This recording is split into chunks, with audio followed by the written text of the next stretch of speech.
परिचय। देखो दीपक, मेरे पास क्या है? मेरे पास एक टॉर्च है। हाँ, ये है, लेकिन मुझे नहीं लगता कि तुम्हारे पास मुझसे बेहतर चीज है। देखो, मेरे पास क्या है? मेरे पास एक लेजर लाइट है। Laser light? वाह, ये तो बहुत आकर्षक लगती है। तुम्हें पता है, मेरे पिता ने मुझे ये मेरे जन्मदिन पर उपहार में दी थी। मेरे पिता ने मुझे बताया कि ये आंखों के लिए बहुत खतरनाक होती है। लेकिन एक प्रकाश हमारी आंखों को किस तरह नुकसान पहुंचा सकता है? वास्तव में यह संकीर्ण आवृत्ति वाला प्रकाश होता है तथा इसका प्रयोग भौतिकी के क्षेत्र में किया जाता है। क्या तुम मुझे इस बारे में और अधिक बता सकते हो? हाँ हाँ, बिल्कुल।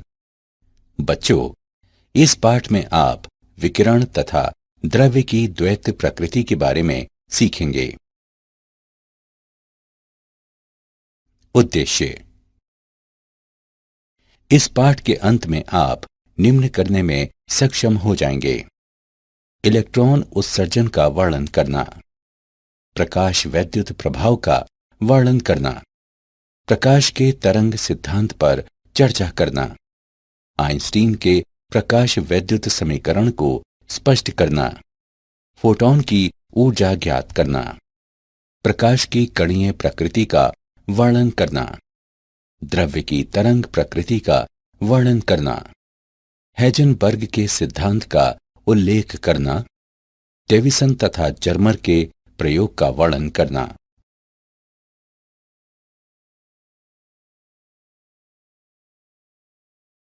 इलेक्ट्रॉन उत्सर्जन।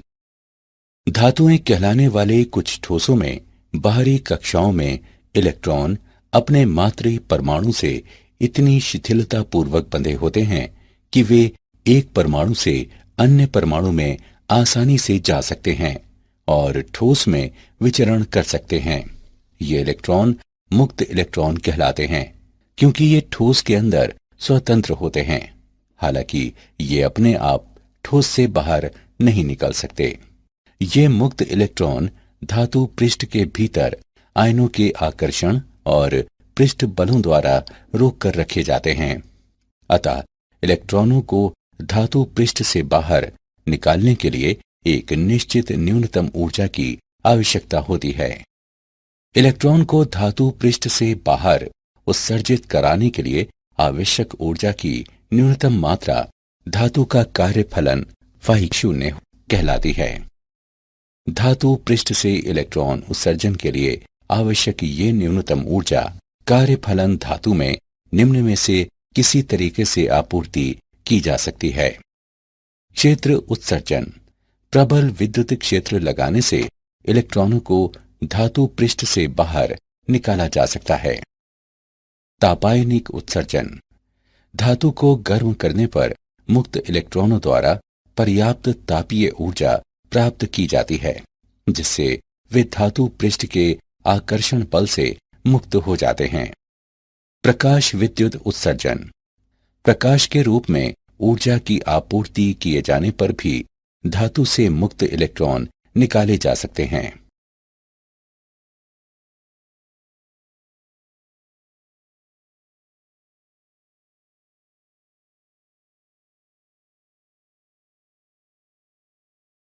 प्रकाश विद्युत प्रभाव।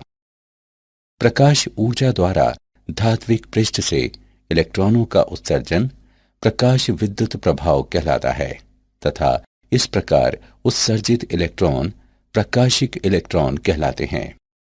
हर्त्ज के प्रेक्षण। स्फुलिंग विसर्जन विधि से विद्युत चुंबकीय तरंगों को उत्पन्न करने वाला एक प्रयोग करते समय हर्त्ज ने प्रेक्षण किया कि कैथोड को किसी आर्क लैंप से पराबैंगनी प्रकाश द्वारा प्रदीप्त करने पर धातु इलेक्ट्रोडों के पार उच्च वोल्टता स्फुलिंग अधिक हो जाता है। हर्त्ज अपने प्रेक्षणों की व्याख्या नहीं कर सका, लेकिन अन्य वैज्ञानिकों ने ये किया।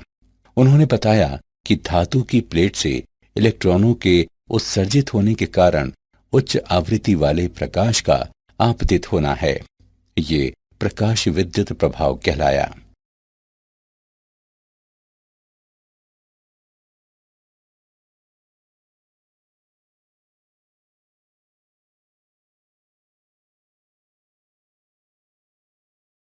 हालवॉक्स तथा लिनार्ड के प्रेक्षण। फिलिप लिनार्ड ने अवलेखित किया कि जब दो धातु प्लेटें, जो इलेक्ट्रोड कहलाती हैं, उससे घिरी एक निर्वातित कांच की नली में उत्सर्जक पट्टिका पर पराबैंगनी विकिरण आपतित किया जाता है तो परिपथ में धारा प्रवाहित होती है। इन प्रेक्षणों ने इंगित किया कि जब उत्सर्जक पट्टिका पर पराबैंगनी विकिरण आपतित होता है तो इससे इलेक्ट्रॉन बाहर निकलते हैं जो एनोड पट्टिका की ओर आकर्षित होते हैं। निर्वातित कांच नलिका से इलेक्ट्रॉन प्रवाह परिपथ पूर्ण कर देता है और परिपथ में धारा प्रवाहित होने लगती है। तब लिनार्ड और हॉलवॉक्स ने एक जिंक पट्टिका तथा एक विद्युत दर्शी लेकर इस बारे में आगे और प्रयोग किए। जिंक पट्टिका को एक विद्युत दर्शी से जोड़ा गया। उन्होंने ये प्रेक्षित किया, जब एक अनावेशित जिंक पट्टिका को पराबैंगनी प्रकाश से किरणित कराया जाता है तो जिंक पट्टिका में धनावेश उत्पन्न हो जाता है। जब एक धनावेशित जिंक पट्टिका को पराबैंगनी प्रकाश से किरणित कराया जाता है तो पट्टिका का धनावेश बढ़ जाता है। जब एक ऋणावेशित जिंक पट्टिका को पराबैंगनी प्रकाश से किरणित कराया जाता है तो जिंक पट्टिका का आवेश समाप्त हो जाता है। इन सभी प्रेक्षणों से पता चला कि जब पराबैंगनी प्रकाश जिंक पट्टिका पर आपतित होता है तो ऋणावेशित कण अर्थात इलेक्ट्रॉन उत्सर्जित होते हैं।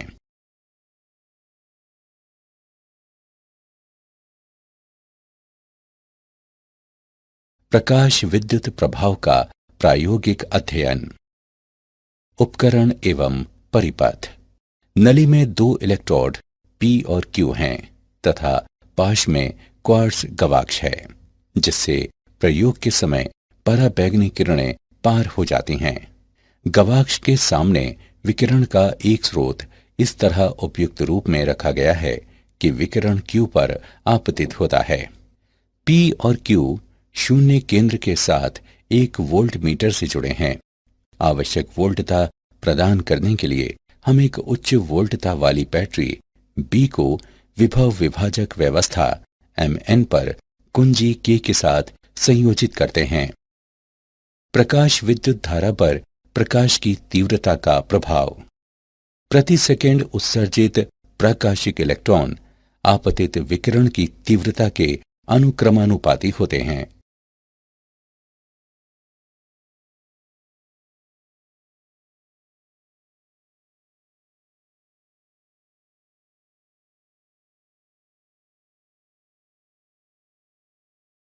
प्रकाश विद्युत धारा पर विभव का प्रभाव।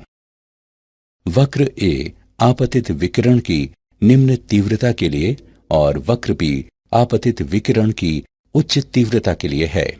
विभव में वृद्धि के साथ फोटो विद्युतीय धारा में भी बढ़ोतरी होती है।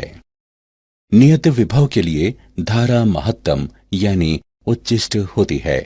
विभव में वृद्धि के बाद भी धारा में वृद्धि नहीं होती है और ये संतृप्त धारा कहलाता है। माना कि P विभव अब शून्य है। इस चरण में कुछ ऐसे इलेक्ट्रॉनों के कारण अल्प धारा प्रेक्षित की जाती है जो उत्सर्जन के पर्याप्त उच्च वेग के कारण P तक पहुंचते हैं। यद्यपि P पर कोई धनात्मक त्वरक वोल्टता नहीं होती। अब चल संपर्क L को N की ओर खिसकाते हुए P को ऋणात्मक करते हैं।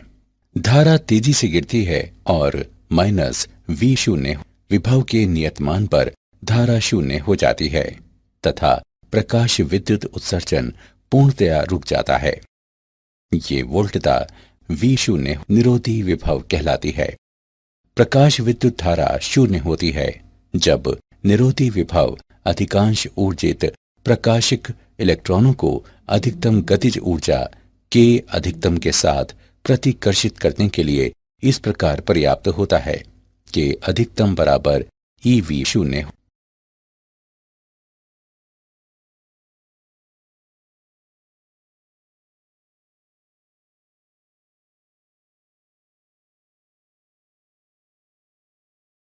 निरोधी विभव पर आपतित विकिरण की आवृत्ति का प्रभाव। प्रकाश विद्युत धारा आवृत्ति में परिवर्तन से अप्रभावित रहती है, जबकि निरोधी विभव आपतित प्रकाश की आवृत्ति में बढ़ोतरी होने के साथ बढ़ जाता है।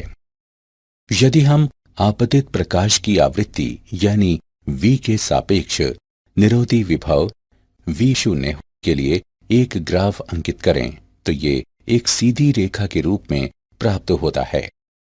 यदि आवृत्ति निरंतर घटती रहे तो एक निश्चित आवृत्ति पर निरोधी विभव शून्य हो जाता है। ये आवृत्ति देहली आवृत्ति कहलाती है। अतः देहली आवृत्ति आपतित प्रकाश की वो न्यूनतम आवृत्ति है जिस पर निरोधी विभव या उत्सर्जित इलेक्ट्रॉनों की अधिकतम गतिज ऊर्जा शून्य हो जाती है।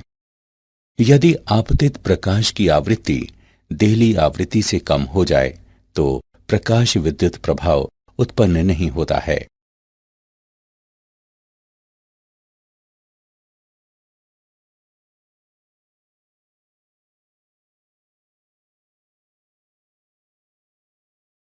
प्रकाश विद्युत प्रभाव तथा प्रकाश का तरंग सिद्धांत। तरंग सिद्धांत के अनुसार प्रकाशिक इलेक्ट्रॉनों की गतिज ऊर्जा आपतित प्रकाश की तीव्रता पर ही निर्भर होनी चाहिए, लेकिन प्रायोगिक प्रेक्षणों के अनुसार प्रकाशिक इलेक्ट्रॉनों की गतिज ऊर्जा आपतित प्रकाश की तीव्रता पर निर्भर नहीं होती। तरंग सिद्धांत के अनुसार किसी भी आवृत्ति का प्रकाश की पर्याप्त तीव्रता होने पर धात्विक पृष्ठ से इलेक्ट्रॉन उत्सर्जित कर सकता है, लेकिन प्रायोगिक प्रेक्षणों के अनुसार देहली आवृत्ति से कम आवृत्ति का प्रकाश इलेक्ट्रॉनों को उत्सर्जित नहीं करा सकता। आपतित प्रकाश की आवृत्ति चाहे जो भी हो। तरंग सिद्धांत के अनुसार प्रकाश तरंगों द्वारा स्थानांतरित ऊर्जा किसी विशेष इलेक्ट्रॉन में नहीं जाती, बल्कि ये एक समान वितरित होती है, जिससे इलेक्ट्रॉनों के उत्सर्जन में कुछ समय लगता है। लेकिन प्रायोगिक प्रेक्षणों के अनुसार धातु पर प्रकाश के आपतित होने के पश्चात इलेक्ट्रॉनों का उत्सर्जन तत्क्षण ही होता है, प्रकाश की तीव्रता चाहे जो भी हो।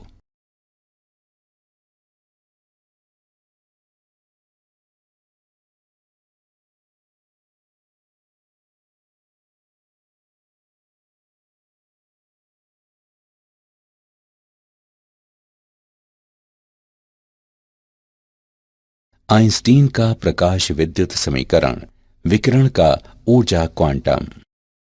प्रकाश ऊर्जा के छोटे बंडलों के रूप में प्रसारित होता है जो क्वांटा या फोटॉन कहलाते हैं। प्रत्येक फोटॉन की ऊर्जा h न्यू होती है, जहां न्यू प्रकाश की आवृत्ति तथा h प्लांक का स्थिरांक है। h का मान 6.62 गुणे 10 की घात -34 जूल सेकेंड होता है। यदि इलेक्ट्रॉन फोटॉन से उससे अधिक मात्रा में ऊर्जा अवशोषित करता है जितनी ऊर्जा धातु के पृष्ठ से बाहर निकल जाने के लिए आवश्यक होती है फाई शून्य, तो इलेक्ट्रॉन अधिकतम गतिज ऊर्जा से उत्सर्जित होता है। के अधिकतम बराबर h न्यू माइनस फाई शून्य। यह समीकरण आइंस्टीन का प्रकाश विद्युत समीकरण कहलाता है। महत्वपूर्ण बिंदु: धातु के पृष्ठ से इलेक्ट्रॉन के उत्सर्जन के लिए h न्यू फाई शून्य से अधिक है। यह दर्शाता है कि कार्यफलन फाई शून्य जितना अधिक होगा, इलेक्ट्रॉन उत्सर्जित करने के लिए आवश्यक देहली आवृत्ति भी उतनी ही अधिक होगी। उपलब्ध फोटॉनों की संख्या जितनी अधिक होगी, उतनी अधिक संख्या में इलेक्ट्रॉन फोटॉनों से ऊर्जा अवशोषित करेंगे और इस तरह से धातु के पृष्ठ से उत्सर्जित होने वाले इलेक्ट्रॉनों की संख्या भी उतनी ही अधिक होगी।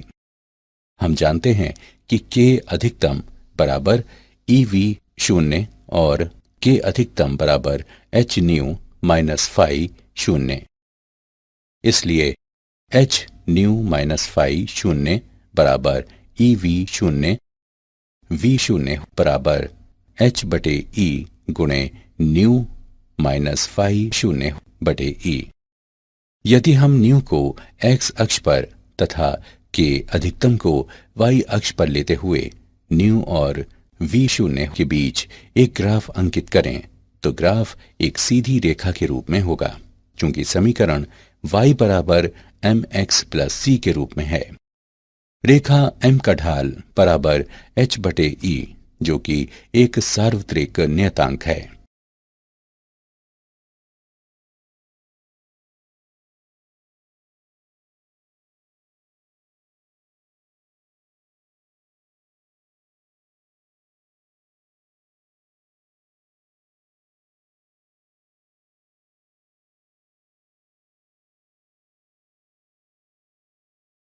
उदाहरण, यदि 4950 एंगस्ट्रॉम तरंग दैर्ध्य का प्रकाश फोटॉनों के संतत प्रवाह के रूप में देखा जाए तो ईवी में प्रत्येक फोटॉन की ऊर्जा कितनी होगी?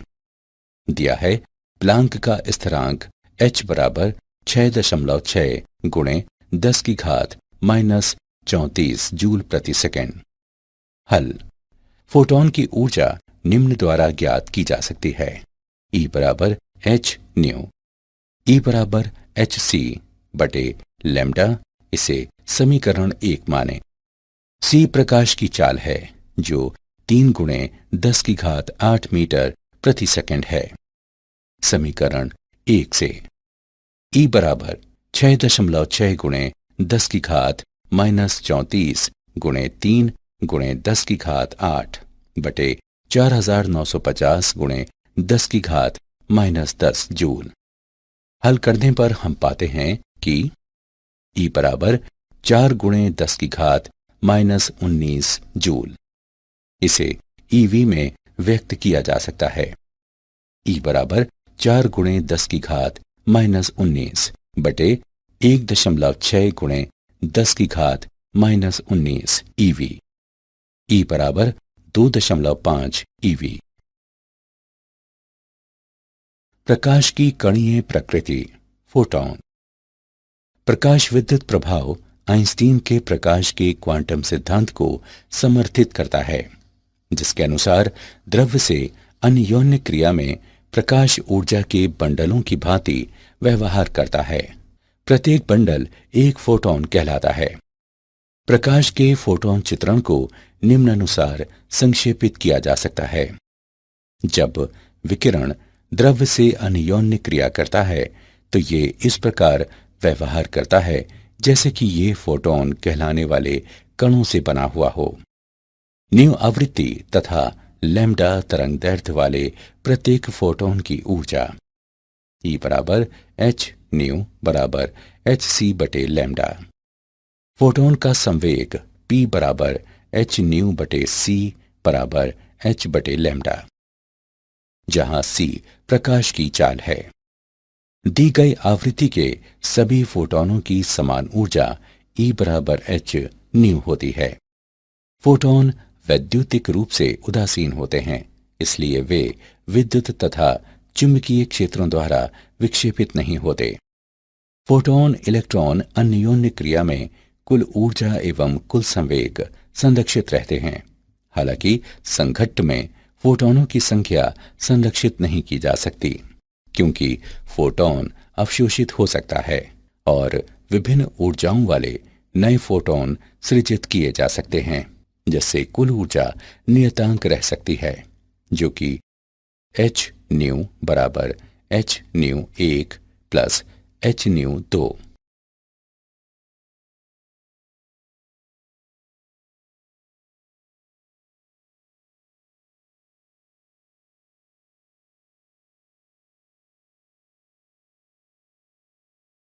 द्रव्य की तरंग प्रकृति।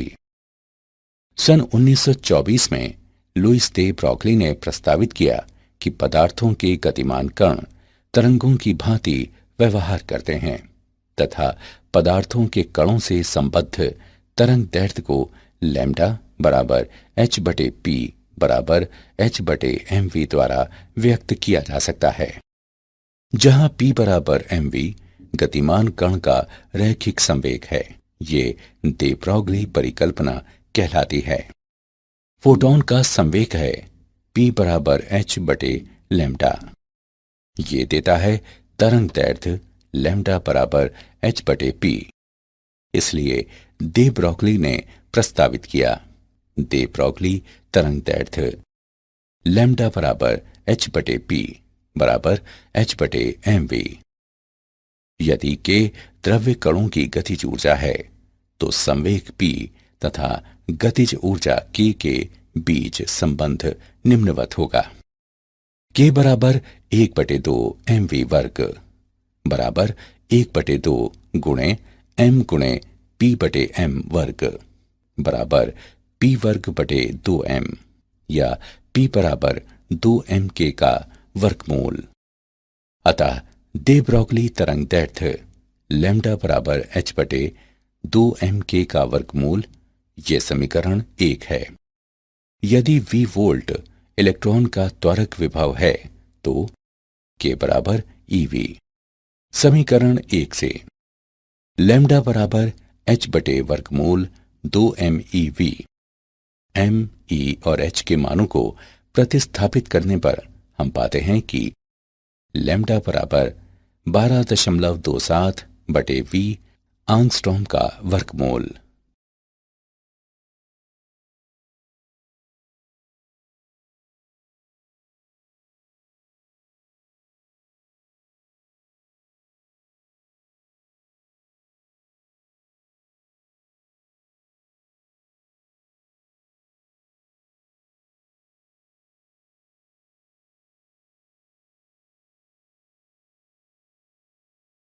उदाहरण 5 किलोवाट विभव से त्वरित इलेक्ट्रॉनों से संबद्ध दे ब्रॉगली तरंग दैर्ध्य की गणना करें। हल दिया है V बराबर 5 किलोवोल्ट बराबर 5000 वोल्ट। नीचे दिए गए सूत्र से हम दे ब्रॉगली तरंग दैर्ध्य ज्ञात कर सकते हैं। लैम्डा बराबर 12.27 बटे V आंगस्ट्रॉम का वर्गमूल। लैम्डा बराबर 12.27 बटे 5000 आंगस्ट्रॉम का वर्गमूल बराबर 0.173 आंगस्ट्रॉम।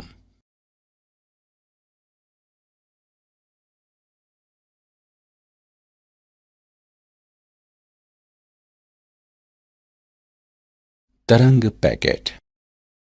हाइजेनबर्ग के अनुसार किसी द्रव्य कण की स्थिति एवं संवेग को एक ही समय पर एक साथ ठीक ठीक मापना असंभव होता है। स्थिति डेल्टा x तथा संवेग डेल्टा p के समकालिक निर्धारण में अनिश्चितताओं का गुणनफल h कैप होता है, जहां h कैप बराबर h बटे 2 पाई। डेल्टा x गुणे डेल्टा p लगभग h कैप होगा। एक निश्चित तरंग दैर्ध्य की तरंग समस्त दिक् स्थान पर विस्तृत हो सकती है, लेकिन तरंग द्वारा निरूपित इलेक्ट्रॉन समस्त दिक् स्थान नहीं घेर सकता। इसलिए मैक्स बॉर्न द्वारा ये सुझाव दिया गया कि एक द्रव्य कण जैसे कि कोई इलेक्ट्रॉन एकल तरंग के समतुल्य नहीं होता, बल्कि ये तरंग पैकेट के समतुल्य होती है, जो अनेक परिवर्तनशील आवृत्तियों वाली तरंगों का अतिव्यापन होता है और परिणामतः एक निश्चित क्षेत्र प्राप्त होता है, जहां तरंगें समपोषी व्यतिकरण करती हैं और इस क्षेत्र में कण के होने की प्रायिकता अधिकतम होती है। यह क्षेत्र तरंग पैकेट कहलाता है।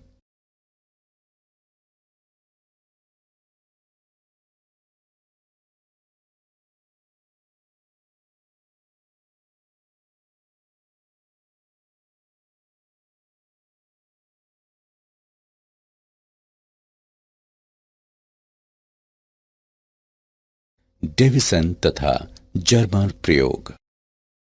दिए गए चित्र में डेविसन तथा जर्मर के प्रयोग की प्रायोगिक व्यवस्था दर्शाई गई है। किसी उच्च वोल्टता ऊर्जा स्रोत बैटरी द्वारा उपयुक्त विभव बटे उल्टता का प्रयोग करते हुए तंतु द्वारा उत्सर्जित इलेक्ट्रॉनों को ऐच्छिक वेग तक त्वरित किया जाता है। इन्हें एक बेलन, जिसमें अक्ष के समांतर महीन छिद्र होते हैं, उससे पारित करके एक पतले किरण पुंज के रूप में समांतरित कर लिया जाता है।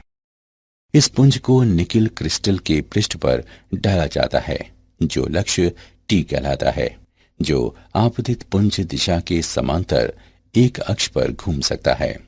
क्रिस्टल के परमाणुओं द्वारा इलेक्ट्रॉन सभी दिशाओं में प्रकीर्णित होते हैं।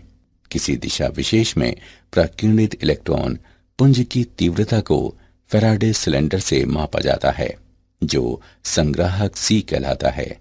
संग्राहक को वृत्ताकार मापनी एस पर घुमाया जा सकता है और ये सुग्राही गैल्वेनोमीटर से जुड़ा रहता है। गैल्वेनोमीटर में विक्षेप संग्राहक में प्रवेश करने वाले प्रकीर्णित इलेक्ट्रॉन पुंज की तीव्रता के अनुक्रमानुपाती होता है। प्रकीर्णित पुंज की तीव्रता का प्रकीर्णन कोण थीटा के साथ परिवर्तन को विविध इलेक्ट्रॉन ऊर्जाओं के लिए मापा जाता है। दे ब्रॉगली संबंध से 54 ईवी इलेक्ट्रॉनों से संबद्ध दे ब्रॉगली तरंगदैर्ध्य भी निर्धारित किया जा सकता है।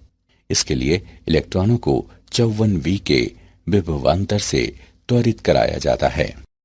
लैम्डा बराबर h बटे p बराबर 1.227 बटे v नैनोमीटर का वर्गमूल बराबर 1.227 बटे 54 नैनोमीटर का वर्गमूल बराबर 0.166 नैनोमीटर। इस प्रकार डेविसन जर्मर प्रयोग द्रव्य कणों की तरंग प्रकृति के बारे में दे ब्रॉगली की परिकल्पना का प्रत्यक्ष सत्यापन करता है।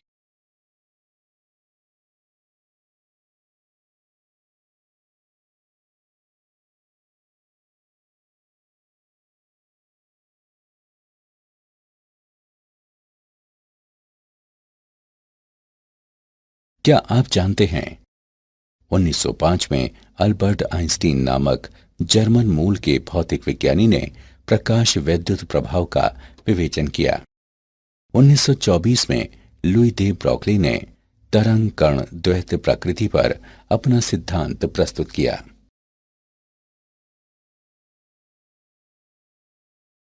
सारांश। आइए हमने जो कुछ सीखा है उसे संक्षेप में दोहराएं। इलेक्ट्रॉन को धातु पृष्ठ से बाहर उत्सर्जित कराने के लिए आवश्यक ऊर्जा की न्यूनतम मात्रा धातु का कार्यफलन फाई 0 कहलाती है। ऊर्जा की आपूर्ति निम्न 3 प्रकार से की जा सकती है: क्षेत्र उत्सर्जन, तापायनिक उत्सर्जन और प्रकाश विद्युत उत्सर्जन। प्रकाश ऊर्जा द्वारा धात्विक पृष्ठ से इलेक्ट्रॉनों का उत्सर्जन प्रकाश विद्युत प्रभाव कहलाता है तथा इस प्रकार उत्सर्जित इलेक्ट्रॉन प्रकाशिक इलेक्ट्रॉन कहलाते हैं। प्रकाश विद्युत प्रभाव निम्न पर निर्भर होता है: आपतित प्रकाश की तीव्रता, प्रयुक्त विभव और आपतित प्रकाश की आवृत्ति।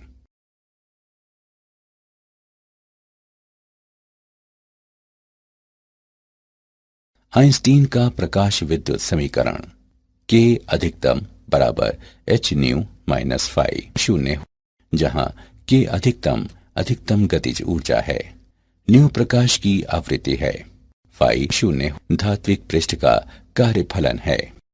आइंस्टीन के प्रकाश का क्वांटम सिद्धांत के अनुसार प्रकाश ऊर्जा के छोटे बंडलों के रूप में द्रव्यों से अन्योन्य क्रिया करता है और ये बंडल फोटॉन कहलाते हैं। न्यू आवृत्ति तथा लैम्डा तरंगदैर्ध्य के प्रत्येक फोटोन की ऊर्जा E बराबर h न्यू। दे ब्रॉगली तरंगदैर्ध्य लैम्डा बराबर h बटे 2m_k का वर्गमूल, जहां k द्रव्य कणों की गतिज ऊर्जा है। हाइजेनबर्ग के अनुसार किसी द्रव्य कण की स्थिति एवं संवेग को एक ही समय पर एक साथ ठीक ठीक मापना असंभव होता है। डेविसन जर्मर प्रयोग द्रव्य कणों की तरंग प्रकृति के बारे में दे ब्रॉगली की परिकल्पना का प्रत्यक्ष सत्यापन करता है।